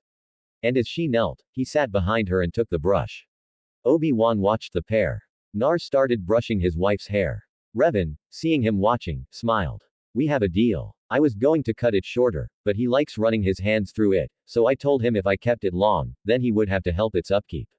Nar ran the brush through her hair and smiled. It's relaxing as well, Revan smiled. And Obi-Wan bet she would purr and his nicknaming you and Ben, it's simple, really. The Jedi Master said as she allowed her husband to brush her hair, the 3 of them ignoring the others watching from around the room. Nar gives nicknames to people he likes and trusts. As for Ben, I took the B from your first part of your name and N sound from one and thus you've been christened. Ben, Naruto said with his trademark grin. Ignore the manchild behind me. I doubt he'll ever grow up. Nar pinched the back of her neck. That's not what you were saying earlier. Obi-Wan got to see the Jedi Master blush. Right. You are a brat. Revan said. Yeah, well, Ba-chan was a drunk. That and I might be a brat, but I caught your attention, oh powerful Jedi. Revan nodded at that. The 3 sat in silence as Naruto brushed out her hair and then began to put it in a braid. Wait, your hair was shorter yesterday. Obi-Wan realized. Revan laughed. Actually, I used an enjutsu to shorten it. I learned it from Sununade and her apprentice, Shizune. But when it's me and Naruto, I remove it and allow it to be its real length. Obi-Wan saw that the hair went down her back to the base of her spine. He watched as Naruto braided it with a practiced ease. I find it relaxing like this. Naruto answered, it allows me to just be. Revan smiled. He loses himself in the force when he does this. Like when he was making his lightsaber or when he's making seals. She looked at Obi-Wan. Let him make you a storage seal. If you can make a secondary lightsaber to keep there. She held up her arm and Obi-Wan saw the seal that Naruto had on the band was on the back of her wrist. It wasn't even an inch in diameter. A poof later and Revan had her lightsaber in her hand. They can't take away what they can't grab, she said and tossed it aside. Obi-Wan watched as it vanished in a poof, and another poof, it was back in her hand. Prevents another Force user from using the Force to block your attempts to retrieve it. Good advice. The 3 turned to see Kian approaching. Glad I found you, Master Revan. The council has asked that you and I run to Narada. Obi-Wan and Naruto can come with or stay here. Stay here, Revan said. Nar looked at her and she sighed. Narada is not a place I want to expose you to. It makes that dive in rice look like a resort. Love, you don't need to protect me, Nar said as he continued to braid her hair. He looked up at Khan. You want me to do yours next? He said, seeing the man's messy ponytail. No, thank you. Revan smiled. My husband could have been a stylist. But Hokage was more fun. He said. Revan sighed. You caused enough havoc for the next 10 Hogues that follow you. Nar smirked. I don't know. Konohamaru might actually surpass me. Revan groaned at that. He did like to imitate you. I think that's cause his contract with the monkeys is better than Og-san's ever was. The two Jedi watched the pair and Revan sighed. You can come, but you don't go anywhere without me or Kian. What about Ben? Revan sighed, but Khan spoke up first. I would prefer that you both stay close to us. Nar's shadow is a rough world under the control of the Hutts. It is a hive of scum and villain. He looked at the two younger men, or young look in Naruto's case. We must be cautious. Nar looked around the freighter the council had booked them passage on. He looked at Revan, who sighed from her seat. I hate not having my own ship. She pouted and griped. Well, the one we came in was in no shape to fly anymore. Nar said, patting her hand. Don't plate me, dear, she said. Nar looked at Obi-Wan and Khan, both were meditating. Why don't you do that? He asked his wife. Because I want to be tense. Tense keeps me alive, and since we're going to Narada, I want to be coiled and ready to strike. Nar chuckled. You sound like Anko. Both smiled, remembering the snake mistress. The three of them became very close after Naruto's return, and Revan and Anko could be seen making many men jealous with their antics. When Inko had been murdered by Sasaki and Orochimaru, the two had mourned, buried her, and went on spree of destruction that sent Odo nins running at the mere mention of their names. Rev. Nar said softly. She looked into his eyes. When we decide on children, he whispered low so as not to draw the attention of the Jedi as they meditated. I want our first girl to be named Anko. Revan smiled and squeezed his hand. Me too. Then with a smile, she asked, what about a son? Nar smiled. Whatever you wish is fine with me. I have a few male role models, but none of them whose name I want to hear my wife yelling out in anger. Revan smiled. Just because most your male role models are perverts. Shikika. Nah. The lazy bastard would be a curse to the kid. Z. Revan said after a bit. Z. Nar asked and she watched. His mind tried to fit the name with those of people Revan told him about. After the Wookiee. And what's wrong with that? Revan asked. Nothing, dear. I thought you would have gone with that pilot you told me about, or that old coot. You leave my old coot alone. You had some of your own, and Aro-sanin was the youngest. Nar smiled at that. Og-san was the best. Ba-chan too. Aro-sanin was like that annoying uncle you liked but didn't want to tell others about. Revan nodded at that. You thinking of children, love? She asked. Nar shrugged. Watched the younglings with Master Yoda this morning while you were packing an Ino and Choji or Lee's boy. Revan sighed. I can't believe Sakura did that. She married him, gave him a son, then ran off to join the Uchiha, only to be killed by him. Gon got his mother's hair, and thankfully not his father's eyebrows. Revan shuddered, remembering the first time she saw Lee and Guy training. Gon's going to be a powerhouse. He's like a blend of you and Lee. Revan said, remembering the little boy who declared her husband was his eternal rival and tried to beat him with a series of taijutsu moves he'd seen his father perform once. Naruto smiled and kissed her temple. He and Konohamaru will do fine leading Konoha. Saiko the 7th Hokage. Revan looked at him. Are you okay with how we left? I'm really fine, Rev, Naruto said with another kiss to her temple. We were looking like we did when I was 20 while everyone was old and dying. It wasn't fair to them. He pulled out the necklace she gave him when they started dating. Thumbing the activation switch, the hollow image of the group photo came to life, showing the people precious to Naruto gathered around him on his 20th birthday before life altered and any of them had died on missions and or assassinations. I have this and I will always miss them, but you are my life and my soul. Revan kissed him and they heard a clearing of a throat to see Keegan sitting there. Not in front of Obi-Wan, please. They turned to see the Padawan passed out with a dribble of blood. Revan realized why as she felt her husband's hand on her and realized she had straddled him some time during their short makeout session. Sorry, she said with an unrepentant grin. He Gon chuckled. I do understand. It's the younger years have grown up in the temple and have been sheltered. Even with all the traveling I've done with him since he was 13, he's been rather sheltered to some things. Nar grinned. Really? Revan groaned and just knew poor Obi-Wan was going to get raised like no Jedi before. She poked her husband on his nose. I better not see that jutsu. Nar grinned and nodded his head. I promise Revim. You won't see my first jutsu ever created. Revan shuddered and wondered if warning Obi-Wan ahead of time would help the boy. What jutsu? Higan asked, rising from his position and taking a seat across from them after casting a look at his Padawan and seeing him beginning to recover. My husband, when he was 11 years old and fresh out of the academy, was experimenting with a high-level forbidden technique when he messed up a hand sign and used a henge to turn into what translates into a centerfold. A very attractive woman with wisps of smoke covering certain key body parts. Then he looks cutely at the male and giggles. His eyes had become glassy, and Revan slapped her hand to face and dragged it down. Damn it. Jedi celibacy, she muttered and finger-flicked her husband. I forbid that technique in the temple. Nar snickered. I want you to solemnly swear Nar Uzuaki Namikaze. She said. Nar looked her right in the eye. I solemnly swear that I won't use it at the temple when you're around. He finished, and Revan felt a shudder run up her spine. Jedi Temple Council Chamber. 7 masters were gathered when they felt something that caused them all to shiver. I felt a terrible disturbance in the Force. Mace Wu said. Kaimi who nodded. Yoda sat there and he knew what the disturbance was. He could feel it in his ears that Revan's husband was going to turn the temple on its side. Take younglings on training trip. Perhaps safe it would be safer than to be here when Namikaze Naruto returns. The venerable Jedi Grand Master thought, not bothering to warn his fellow masters of what he'd learned from Revan's holocron about her time in Konoha or about Nar. Force has a sense of humor. It does. Chuckling to himself, Yoda didn't see the looks from the other masters who were wondering what the oldest amongst them besides Nar and Revan was laughing to himself about Nar's shadow. The 3 Jedi and 1 ninja left the spaceport. Nar wrinkled his nose and looked at his wife. It stinks. She nodded and knew for him with his heightened senses, the smuggler's moon had to be as bad as the sewers of some of the larger towns they traveled to before his time as Hokage. Breath in through your mouth and out your nose. And for Cam's sake, don't talk to anyone. Most the inhabitants will stab you in the back to rob your corpse. Nar growled at a man in rags who was inching close to them. Why aren't the Jedi doing something about this? He asked. Revan sighed. Nar Shada has been like this even 4,000 years ago. You can't force change on those who don't like the status quo. Revan said as she and Naruto followed Keegan and Obi-Wan, so, see anything similar? Nar asked his wife, his hand staying near the canny holster on his waist, while his other hand he kept free to summon his lightsaber in a moment's notice. Well, a lot of the buildings have been replaced over time, but south of here is the refugee sector.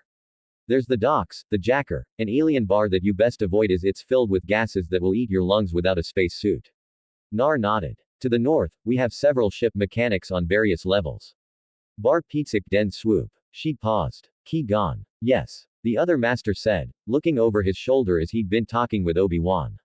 Did they still have swoop racing? She asked. It's been replaced by pod racing.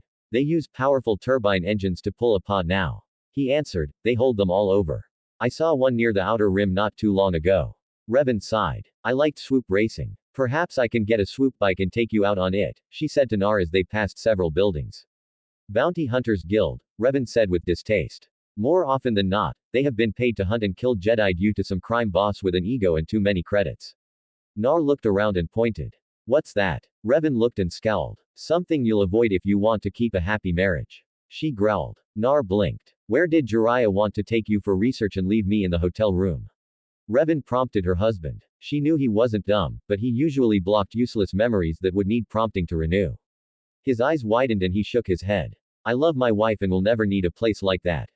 Nar said, but then it was ruined with his grin as he leaned in and whispered to her. But maybe I can send Ben in there.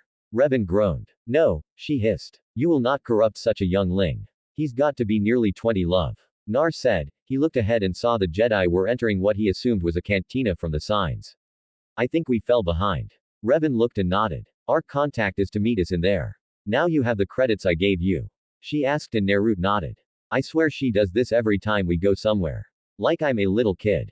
I tell you forget something one time and they never let you forget. The blonde thought, but kept his mental link closed, knowing from past experience that if she heard that, he would have a lot of grubbling to do. And remember, you and Obi-Wan are to watch out for one another. Sigh. Yes, dear. Nar said as she adjusted the poncho he wore as he refused to wear Jedi robes. And remember, many beings use blasters and won't hesitate to shoot to kill for the stupidest mistakes. Revan continued as Obi-Wan came back out and headed towards them. Gee, can I go out and play now, mother hen? Nar asked his wife. I'll be fine, Rev. I was Hokage after all, and I am quite capable of protecting myself. Revan ignored him as she looked at Obi-Wan. You have your comm, Link, she asked the Padawan who nodded. Revan kissed Naruto on the cheek. Have fun, boys. See you both in 2 hours. She said and walked away. Nar shook his head. Ben, if you ever get married or get into a relationship, remember they are always right and agree to everything they say until they are out of sight. Then do what you were planning to do anyways. Nar said, throwing an arm around the younger man's shoulder. Now Revan mentioned once there were places to pick a fight in an arena. Any idea where they would be? He gone and Revan watched their contact leave. That was a waste of time. Revan said with a hint of disgust. The other master sighed and nodded in agreement. All we learned is that someone is planning something vague near the outer rim. Revan snorted. The outer rim is always a hotbed for galactic events. Glad to see something haven't changed. He sipped his mineral water. I wonder what Obi-Wan and your husband have gotten up to. Revan shrugged. Love, what are you doing? Nothing came back. Revan tried several more times and she felt something across the bond. She hadn't felt that since. Her eyes snapped open. I'm going to kill him. She growled, rising and was heading for the door with Ki-1 several steps behind. She stopped as her eyes focused on the wall screen. Oh my, He-Gon said, seeing footage from the duel arena where a new fighter was taking on 3 of the top-ranked fighters at once and winning. He is so sleeping on the couch for the rest of the week. Revan growled, Naro Uzuki Namikaze, you are in so much trouble and don't shut me out. I know you can hear me. On the screen, she saw the blonde fighter WSE and then take down a Trojan with a spinning back brain kick. He's well killed in the arts of unarmed combat, he said. And considering the Trojan, the Gamorrean, and the Rodian are armed with blades and blasters. If they don't kill him, I will. Revan said and stalked out of the bar. She used her bond to find him. He-Gon followed. Interesting. Master Yoda is right. There will be much to learn from them. And for Nar to get my Padawan to do something like this, I like him already. The master thought as he followed the living legend down several levels. Oh, hell yeah. Nar yelled as he won his 3rd fight against something Ben had called a Twilight. Nar thought the tails on the head and the way it looked made it look like it had a butted. Nar spun the staff he'd chosen around. He'd watched a few fights and while disappointed about the suppression field, he thought it would have been something cool to use back in Konoha between him and Lee in the younger days when the taijutsu specialist was burning brightly with the flames of youth, which always left a bruised Naro wondering what mountain had fallen on him. Can we go now? Ben asked as Nar returned to his spot and guzzled water. Go. Why? We're winning. Nar said in protest. He hadn't used any of his jutsu and he'd barely been pushed with taijutsu. We can clean up here, he said. Obi-Wan sighed, but he did have to agree with his new friend. He'd placed a few bets on him after some encouragement from Naruto, who swore that if he lost, he'd pay him back double. Thus far, Obi-Wan was holding nearly 80,000 credits in 3 fights. Nar crushed one of the best duelists in his first fight. Everyone bet on the other guy and Nar vaulted over him as if he was a youngling and he hasn't used the force or those abilities he showed back at the temple. Just be careful. Many of the beings here don't like to lose. He cautioned the blonde who answered with a grin. But Ben, that just makes it more fun, Obi-Wan. How can a man that's older than Master Khan and I combined act like an undisciplined young lingling 1 minute, but on the battlefield he's like Master Yoda? Oh, hey, there are 3 of them. Nar said watching a Gamorrean, a Trojan, and a Rodian entered the duel ring. Be careful. This doesn't feel right, Obi-Wan cautioned. Nar nodded as he felt the suppressor shut down, and he looked to where the controller was in the being that Obi-Wan called the Koror and was missing. Suppressors down, Nar said. And Obi-Wan felt the shields rise around the arena, meaning there was no escape. What should I do? Obi-Wan asked. Nar spared him a look and grinned. Bet large on me kicking there. And with that, he was moving. Nar ducked several blaster shots from the Rodian when he felt Raven's presence against his mental shields. He used the staff to knock out the Rodian and thus eliminated the blasters. Naruto Uzuki Namikaze, you are in so much trouble, and don't shut me out. I know you can hear me.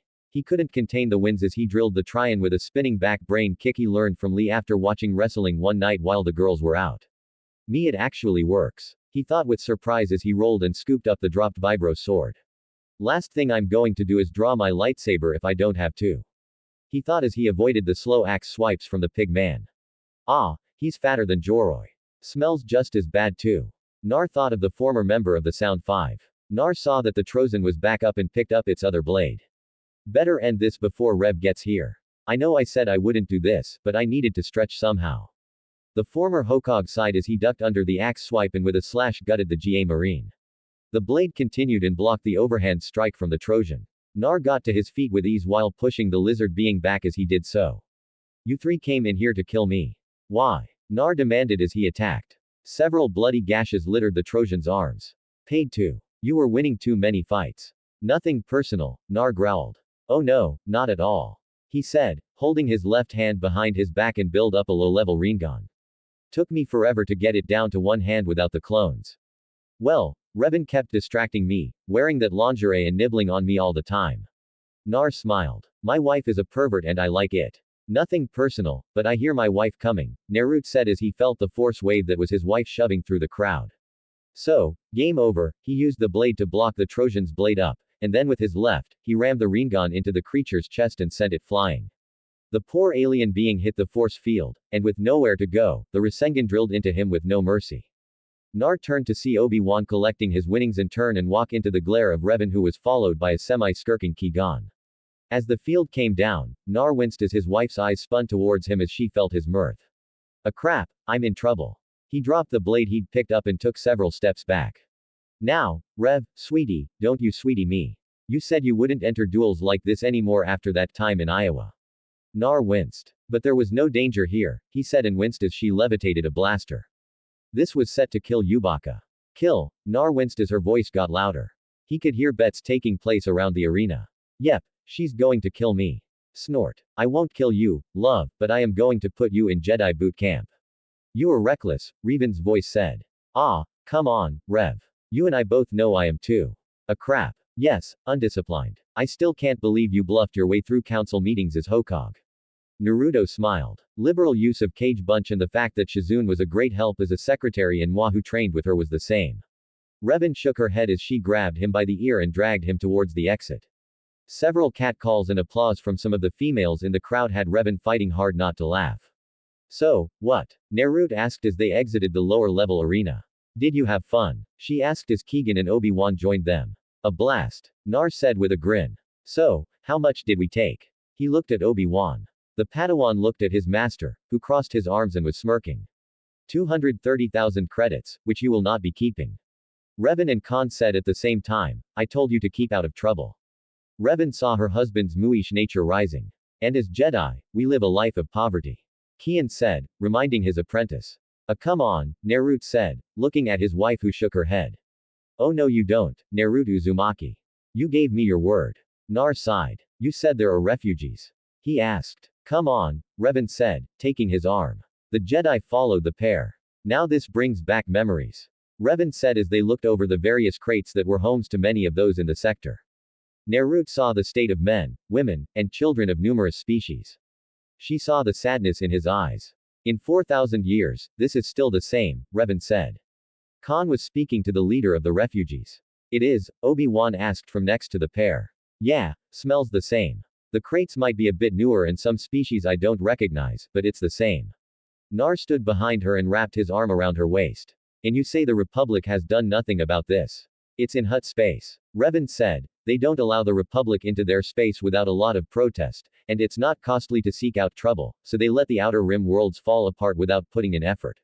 Obi-Wan wanted to argue, but while the Mid-Rim and Core worlds thrived, the Outer Rim worlds were ignored.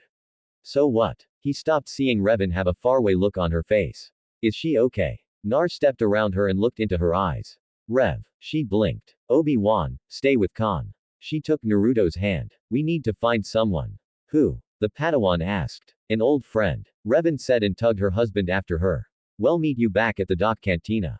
Rev. What? Naruto asked as she dragged him away, leaving a curious Padawan wondering what just happened.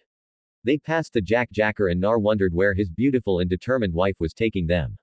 She stopped by a panel. He's here. I can't believe it, she muttered. Who? Nar asked. Revan didn't answer, but pulled out a pair of suits. Put this on, Revan. Where are we going? He asked, accepting the breathing suit into the Jacker. If I'm right, we need to get to the back rooms and the private chambers below. I should have thought of it. She would have left him someplace secure. But why here? The Jedi Master muttered as she dressed in the breathing suit. Nar saw she was determined as the day they rescued Konohamaru from the Mist Village after he'd been kidnapped during his Chunin test. Nar listened to her and adjusted the suit like she told him. And then they entered the Jack Jar. What a wonderful smell you've discovered, Naruto remarked after they got below the alien cantina and into the tunnels well away from the noxious gas. The tunnels were a maze of doors and fans. Rebin was leading. She seemed to know where she was going. Nar figured it was a connection to someone she knew. He held a canny in his hand after they'd encountered a group of Kath hounds as Revan identified them. They might have escaped a transport or were let loose down here. Revan said as they continued on with his comment about the smell of the tunnels. Revan shot him a look. It smells better than that dive you took me to near the lake country when we entered that den and found hundreds of dead. Whoa. Oh dear, she said, and they stopped outside a door. What? Nar asked. This is going to take a while to cut through. There are no controls out here. Naruto nodded, and with a poof, his lightsaber appeared in his hand and Revan's in hers. I love storage tattoos, she said, and the blades activated with a snap hiss, and the couple plunged their blades into the sealed door. You take me to such nice places, Rev. Nar said, you're just mad cause I'm making you give up the money from your fight. Actually, I'm not, but I don't think Ben should be punished. I did drag him there, and he didn't fight. I'll speak to his master, Revan said as they slowly cut seals on the door. Nar, she said, getting his attention as he continued to push the blade. What? I'm sorry about taking you away from your home. Everyone you knew, it's okay. You did the best you could. Besides, I think Ino was sick of seeing my bronze body in the peak of physical condition running around Konoha every morning while she looked old. And she didn't have wrinkles, dear. Revan said, defending her blonde friend. She was getting silver in her hair. Yeah, well, it was rough seeing them all age while I stayed looking 20-some. Revan said, what? It took us a couple years as the ship's hyperdrive kept giving out. What took years? Nar inquired. To get from Konoha to Kruscant, Revan said and watched as Nar froze then sighed. I figured that, he said. He formed a familiar cross seal and two shadow clones appeared. Keep cutting, he said, handing them his and Revan's blades as he pulled his wife aside. I'm not mad or upset at you, he said, putting a hand on each of her shoulders. I can feel it through the bond. You thought I would be mad, didn't you? Yes, Revan said. It's just I took you away from the only world you've ever known and thrown you into a galaxy with species that are beyond description. I mean, I know I'm your wife, but no buts, Nar said, taking her chin and making her look at him. Never doubt us, no matter what. You are my precious person, my reason to make myself better, the first thing I think about waking, the last thing I think about before I sleep. You are my heart and soul, Revan Namikaze.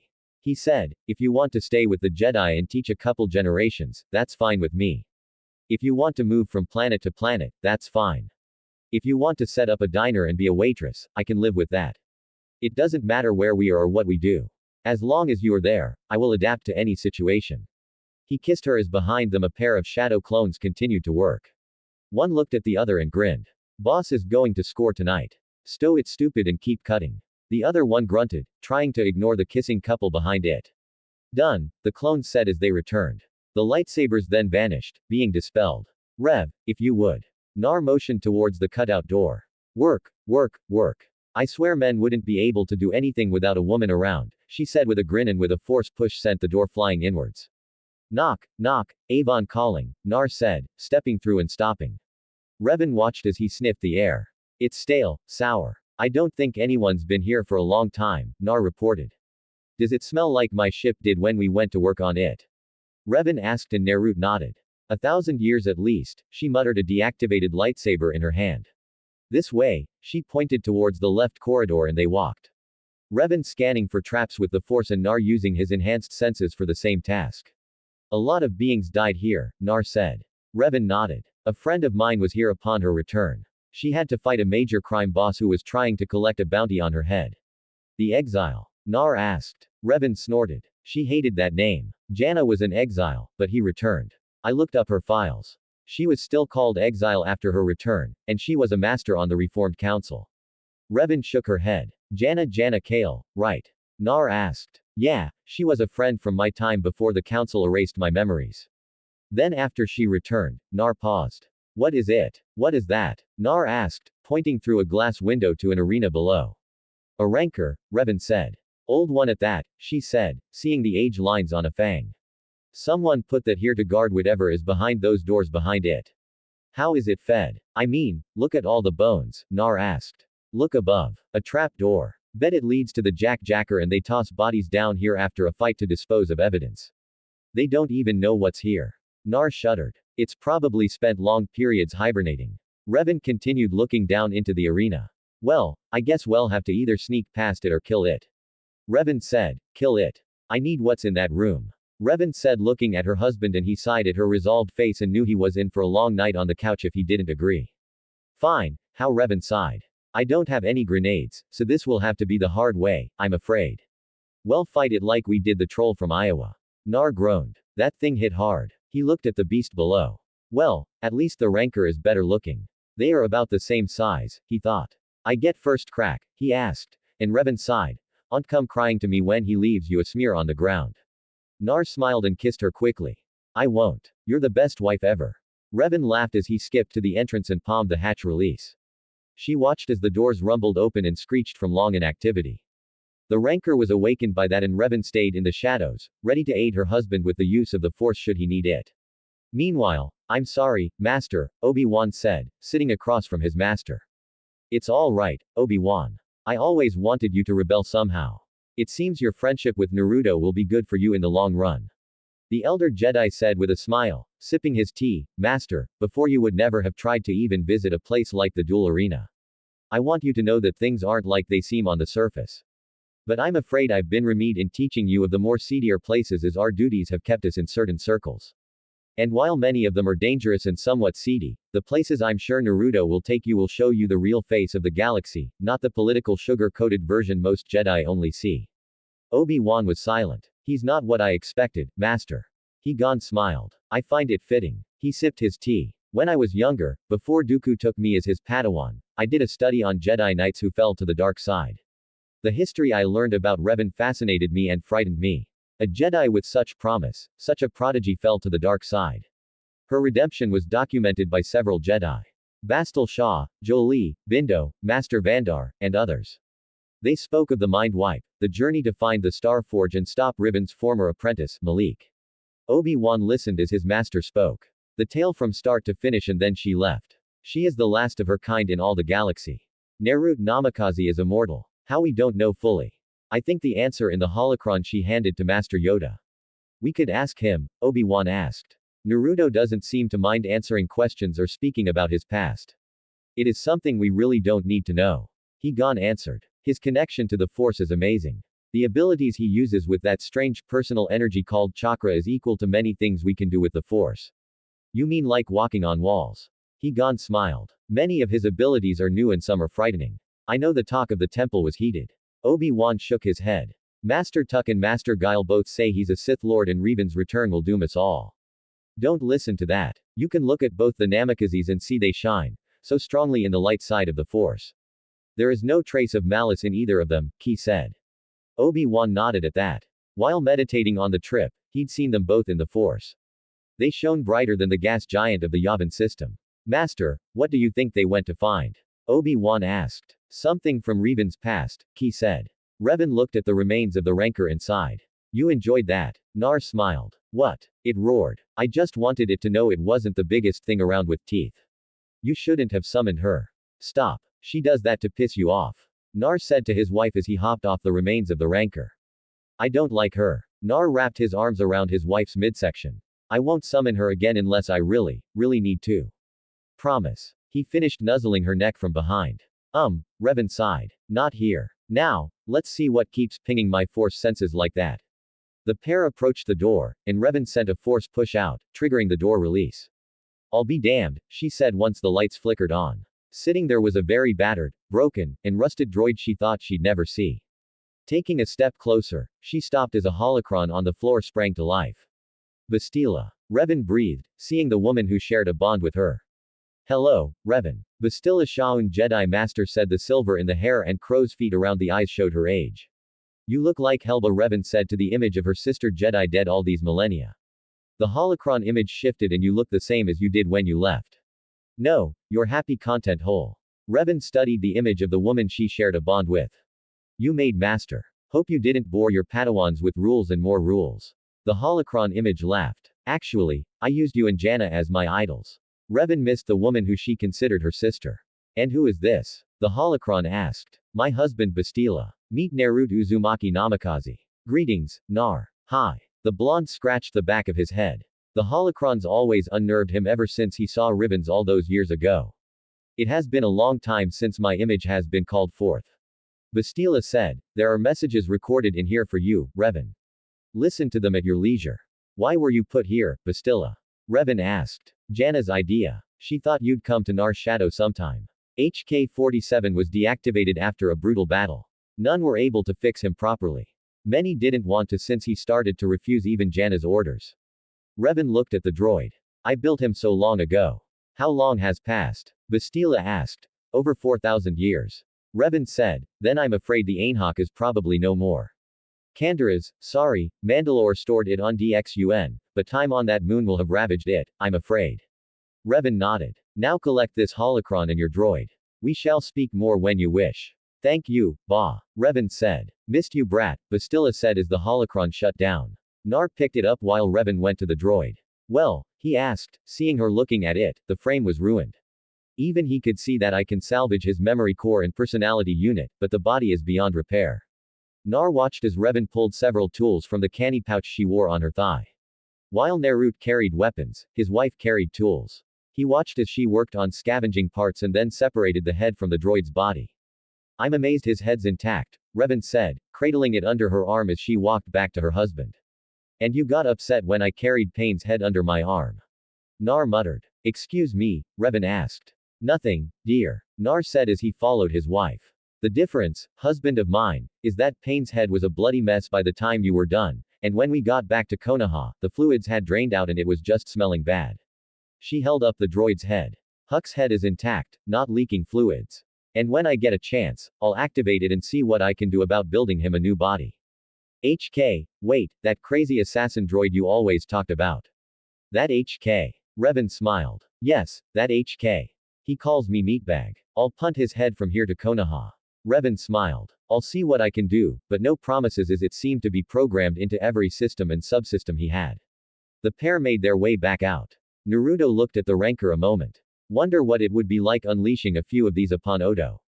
He muttered. No, Revan said from next to him. But dear, no Nar, we are not transplanting creatures from my known galaxy upon your world. Think about it. If another person like Orochimaru or Sasaki got to power and had them. Nar sighed. You're right. I'm sorry. I know. You just like thinking of ways to protect those you care for. And while they might be gone, their legacy and yours will remain. Nar smiled, thinking of his image next to on the Hokage monument. So, we collect Ben and Master Jin. Then what? Naruto asked as they found an escape passage that would take them back to the surface. Well, we report to the Council of Masters. Then you and I are going to work on some of your force skills that I know you've been avoiding. Naruto pouted. But I like my jutsu better. Revan gave him a look that wives across all the galaxies and dimensions give their husbands when they say something that they feel is stupid. You like the explosions. I swear you and Anko have to be related. Hey, you leave Anko out of this. Nar said. Oh no, I'm not. I still have those pictures. Revan said and Nar stopped and looked at her in shock. You promised you'd not hold those against me. Revan smiled at her husband. No, I didn't. I said I would think about not using them. But then your drinking buddy let slip that she saw you. Nar groaned. Wasn't my fault. She used a fire jutsu and burned off my clothes. I dived into the water and she just happened to fall in right. Revan asked. He didn't see the smile as he was busy trying to think of a way out of the doghouse for something that happened nearly 30 years ago. And I think I need to be reassured. My husband loves me. Revan said. Nar heard the teasing in her voice and smiled. And how will I do that, my love? Is there any form of barter I can offer? Revan laughed as they took the lift up. She smiled as her husband nibbled her neck below her ear, whispering suggestions of what he could do in trade. Thank the Force HK's deactivated. I would hate for him to mention anything Naruto's planning on. Oh, that sounds good, she thought as one suggestion had her eyes rolling up into her head while his hands massaged her ribs and teased her while staying over her robes. A grinning Naruto and a flushed Revan rejoined Obi-Wan and Qui-Gon 20 minutes later. Are you okay? The Padawan asked, seeing Revan's flushed condition. Never better, she said, putting the droid head on the table. What, gentlemen? Meet HK-47, a very old friend, Revan said. Stealing Khan's tea and sipping it. Did the refugees enjoy the donation? Nar asked. Yes, they were most appreciative of such a large amount. It will allow them to buy medical supplies and food and blankets for all. Nar nodded and Revan could see him thinking. Are we finished then? She asked. Qui-Gon nodded. Just need to get back to the transport and we can head back anytime. Revan looked at the droid head. I want to visit a couple of stalls before we go. I need to see if I can find parts or a frame for him. Wouldn't you have more luck on Coruscant? Obi-Wan asked. Revan smiled and shook her head. Doubt it. Most of his original parts one-hand made. I have a feeling I'll be doing that as well for a new body. He-Gon was looking at the droid head. I don't think I've ever seen a style like this before. I'm sure you wouldn't, Revan said, leaning against Nar. When I made HK, I was just starting down my path as a Sith Lord. He was my bodyguard and more importantly, he was an assassin droid. Obi-Wan gasped. And you want to rebuild him? Whatever for. Revan smiled as she patted the deactivated droid head. He was my friend. And even when I became a Jedi, he stood by me and fought for the Republic. He put a hand on his Padawan's shoulder to stop him from saying something else. I think we need to get going, Nar said in a low voice, and the three Jedi looked at him. Revan saw his gaze. Son of a Hutt, she muttered, seeing the heavily armed trio of Trent-Ocean coming their way after the bartender pointed at them.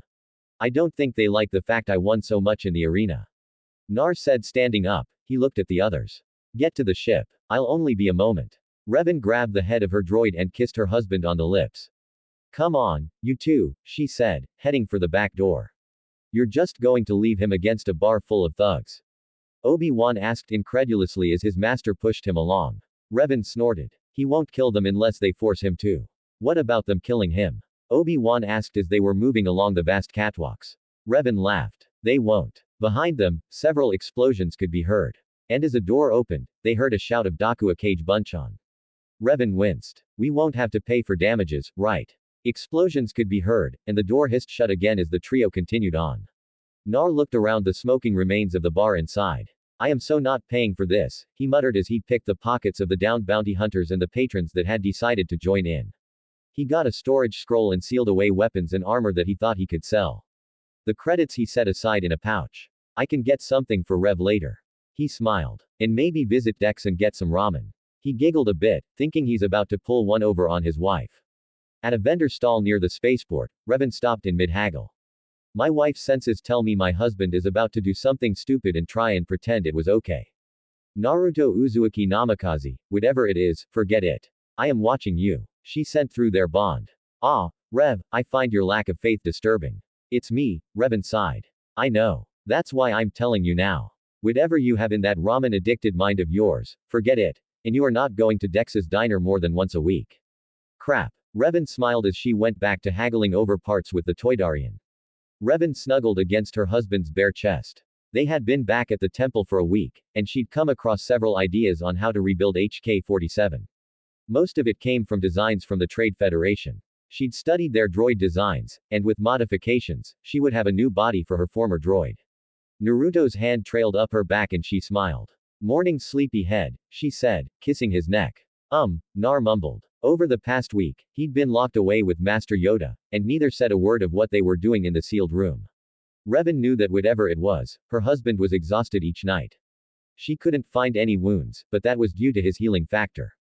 Last night, however, he'd returned to their chambers and proceeded to make love to her till well after the fourth chime. Are you going to tell me what you and Master Yoda are doing? She asked. Maybe later, Nar said, kissing her forehead. How's your research coming along? He asked. It's fine. I sent an order to a distributor here on Coruscant and should have what I need in a couple of days, and HK up and running a day or two after that.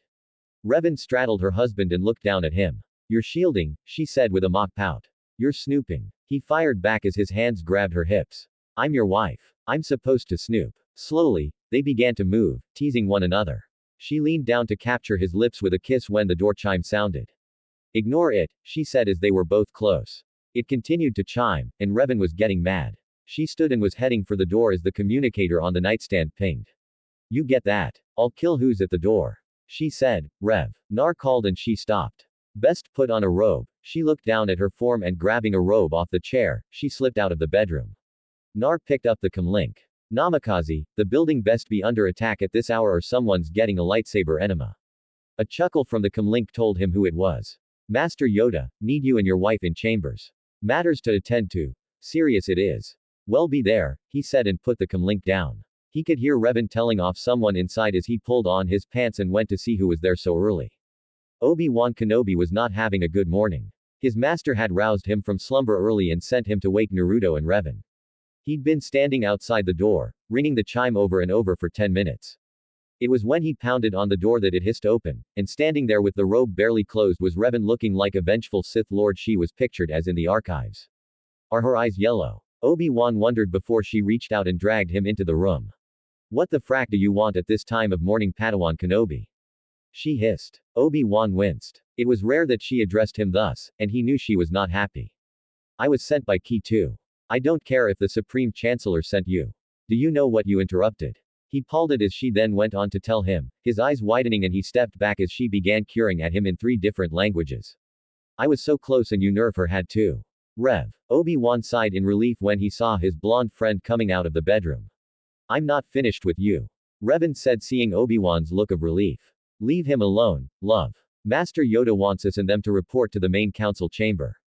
Something big has happened. Revan growled and stormed back to the bedroom and the door hissed shut. Obi-Wan sighed and shared a look with his friend. Your wife is one scary woman. Nar chuckled. Secret Ben. All women are scary. He entered the kitchenette and got a cup of coffee. You do know she's going to get you again, right? Obi-Wan pad. I would be in your debt if you would save me, my friend. Nar smirked. Well, see. He sipped his coffee. By the way, did they ever get the library sorted out? Obi-Wan looked at his friend and shook his head. I thought the archivist was going to have heart failure seeing all the statues painted. Nar smirked. I did something similar when I was 12. You all are way too uptight around here. Obi-Wan looked at him. And hanging master took by his undergarments in the gardens. Naruto's eyes hardened. He insulted my wife. He's lucky that's all did to him. Next time he becomes my sparring partner. Obi-Wan had sparred with Naruto once they returned from Konoha. His shoulder still ached when he thought about it, along with his ribs, his hip, his right leg. Put this on, Revan said, coming out and tossing a shirt at Nar. He slipped it on as she tied her hair back in a loose ponytail. Obi-Wan wisely kept his mouth shut as he followed them out the door. Naruto had no such compulsion as he decided to egg his wife on. Really, Rev, you look like you just rolled out of the bed after a wild night of hot passionate. Obi-Wan somehow managed to trip on the perfectly clear corridor. Supreme Chancellor has asked us to investigate the blockade of Nebo. Mace Wu said to the quartet before the council, and what are our actions to be should negotiations fail? Revan asked, report to us. You must advise the Chancellor. We will upon your findings. Yoda said, be careful, shrouded this is. Nar looked at the little master as careful as a cat in a room full of rocking chairs. Most of the council didn't understand the joke, but Revan's chuckle joined Yoda's. To Nibu, you go. You have several days before the transport is ready. Prepare you must, Yoda said. The 4 bowed. May the force be with you. It took nearly a week before the transport was ready.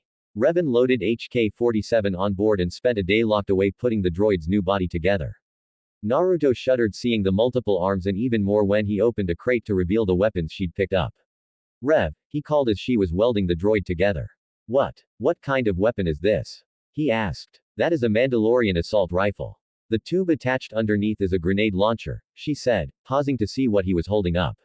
And why are there 4 blaster pistols here? Nar asked. Well, he'll have 4 arms. I've added updated targeting programs to his matrix.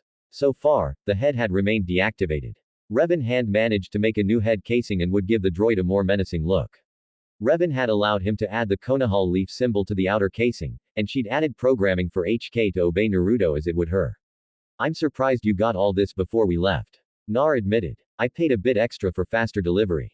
Revan admitted Naruto had seen her vault and had to admit the amount of jewels meant she'd never have to worry about being poor. He picked up the new head casing. He doesn't look like much. His personality is killer. Revan said. The door chime sounded and Nar opened it to reveal Kagan and Obi-Wan. We're a couple hours out still. Khan said. He eyed the droid and the Jedi Master shuddered. A vicious-looking droid you have, Revan. Nah, he's harmless unless attacked, she said, making adjustments to the limbs. What's that? Obi-Wan asked, pointing at the cylinders on the droid's forearms. Each arm has a personal shield. I had a ton of them in my vault. Revan finished up with the torso and sealed the chest up. They sat watching her make adjustments to the droid's body, which she had painted a rust orange. Looks like you'll have to finish him up later. Rev. Nar said when the ship's intercom told them they were coming out of hyperspace. She sighed and stepped back. Nar pulled out a scroll and after scribbling runes on it, he wiped his blood on it and with a poof, HK-47 MKI was sealed inside a simple scroll for easy travel. Obi-Wan and Khan blinked and Revan smiled. You should see what he has in some of the other ones. Both Jedi saw the pack and Naruto smiled. What? Everyone back home can do that.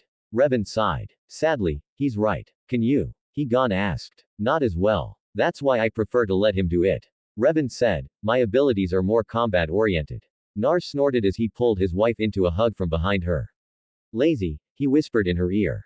Troublesome blonde, she fired back. I knew letting you play chess with Shikamaru was a bad thing. He actually was a genius. Lazy bastard, Nar said, and Revan knew without even opening the bond her husband missed his friend.